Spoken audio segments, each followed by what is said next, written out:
Hey, I have been making things for the Christmas shoe boxes that are at the end of every year through Samaritan's Purse in order to give to children that don't have anything. I have so many supplies, I kind of want to reduce it. And I had made little felt pouches to kind of use up some of my felt, and I have lots of paper too. So what I thought would be nice, if you were a child that really had nothing, it'd be nice to have just a little book with paper to doodle in. And I'll probably get some little pencils and give them along with these pads. But one per box gives a lot of little kids something to do, something special. Now, what I'm using is this Uptown from Paper Studio. I got it at Hobby Lobby, probably 40% off. And all of these kind of match. It's all girly. I don't know what I'm going to do for the boys because I'd like to make some for boys. You know, I don't know if I can find... my whole point is not to buy anything, but to use what I have. Don't have a lot of boy stuff. Not at least that's thick like this. These make nice covers because they're like cardstock. But what I'm doing with these right now, I'm just going to deal with the girls. And I have a lot more paper. But this is kind of almost a calligraphy kind of paper. It's off color, it's regular thickness, and I really don't even know why I have it. I don't know how I got it all. But what I did was I took this is all that I have to use, and I cut them down to this size. They could be any size you want, because you're gonna cut your paper down and then create the covers, and you're gonna use the measurement of the paper to create your covers. So what I did with these that are pre-cut, and also I probably gave each one of these about 10 to 12 sheets of paper, and then I glued them together and then glued them into the little cover. Okay, so these are the little sheets of paper, and I have 12. And what I'm going to do is, first of all, they measure 4.5 by 4. And this is going to be the height.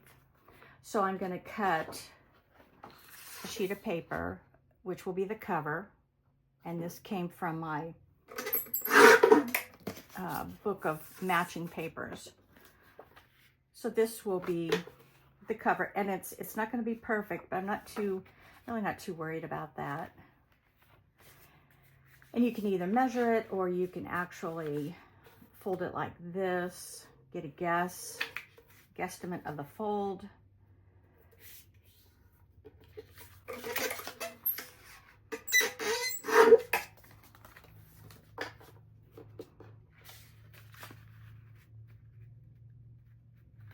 And then here we have a cover. We have a nice little cover, and it overlaps just a little bit. And what we'll do is we'll glue the binding, and then we'll add a little heart, and then we'll have a little booklet for a little child, the Christmas shoe box. And it'll be easy. Paper's going to good use. So let's get to the table and do some decorating and gluing.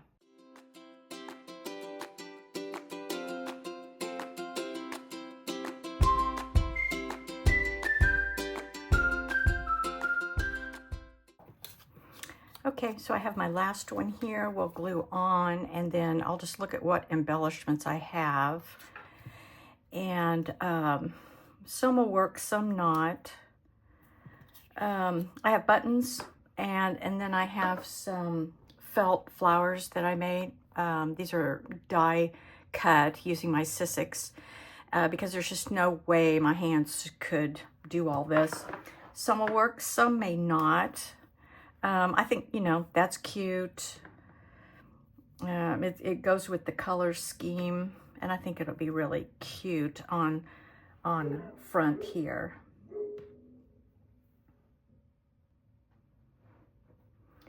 All right, so we'll just kind of keep looking to see what works.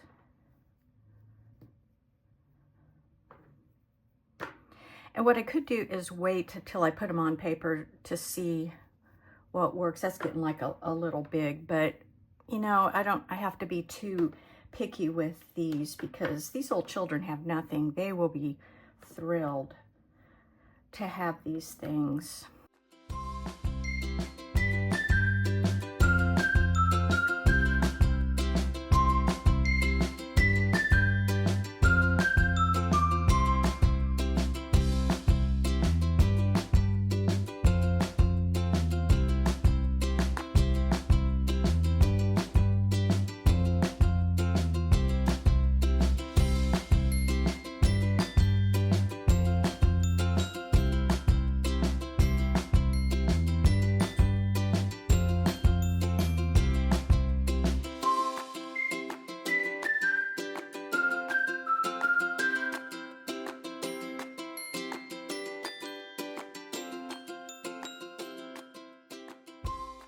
So I'm here at my desk, and what I'm using is this Paper Source book binding for paper, arts, books, and it's rubbery, and it's the kind of rubber that you put, or that is put on a notepad that you can tear the paper off, but it also binds to the paper. And I just hold these together. You could clip them together here.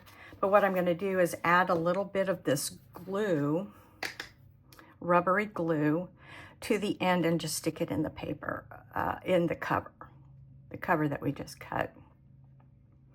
And I like this because it gets into kind of each little page and holds it in place. But you don't have to use this. I used some hot glue and it did the same thing. And if you wanted to give it some time, I would imagine, although I've not done it, I would imagine you could use just like regular Elmer's glue. So I'm just going to kind of put this in there as best I can. And again, it isn't perfect, but it's good enough for the using this up, because by the time it's all decorated and everything, the little kids will love it. And I just kind of push it in there, give it a little pinch. And then I'm going to put these clips on it for just a little while. These here I did, they've sat overnight. And I'll just let that sit and bind. And then we'll take one of these hearts and that I've already kind of created as an embellishment and put it on the front. And again, I'm using all the paper from that same pack, and it's color coordinated. So you just mix and match patterns, but the colors all match. So some of the things that I've done, this is one that I made, and this is hot glued. So I did the same thing I did with the glue, but I took the paper and I put hot glue on the edges, and I think even put some in this, poked it in there, used some clips and let them sit overnight. So if you have hot glue, you could do the same thing. You see it a little bit there, but it works. It's working fine. This one is probably a little bit more glued up, but that just makes the paper more secure. And then what the little girl will do is she'll just bend it back. And so there's, it's just like a book, actually. This, I had some extra paper from like a journal, and I didn't need but just this paper, so I cut it down to a size. You can do any size you want. This particular girl's going to get lines, and so that's a way to use up some of your journal paper. And like I said, I did these last night, and I think they're darling. I'm using up buttons, and I'm mixing and matching colors, and I like it. I think it's darling. I think it would make a darling gift. I've toyed with the idea of doing like a string. I don't want to add another button here. Then there'd be two buttons, a little string to close it. But, and this one, oh, look at that. This one's really dolled up with I put a little embellishment in the button. And the button doesn't exactly match with the orange, but I think a little girl would love it. I think she would just find that bling super neat.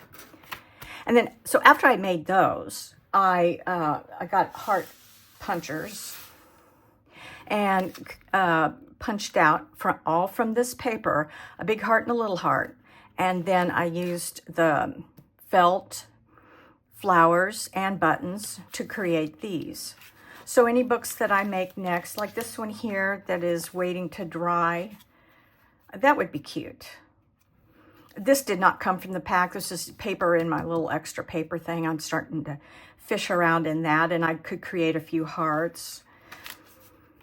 But I think that would be really cute. I think I'll glue that on there, and then that'll be another little book. So I have all that paper, and I have all of these cute little covers to make, and I'm really happy with these. And what I'll do is I will just save them. I'm going to put them in the attic in a bin, and at the end of the year, I will have all of these things, use my craft supplies to a good cause, and they will go to little girls all around the world, and they will get this little booklet and absolutely love it.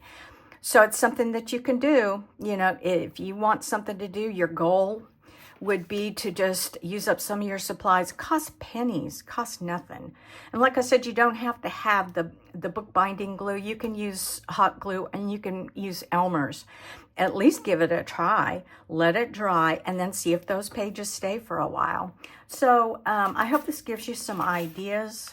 I'm real happy with this, and I like that my supplies are going to a good cause.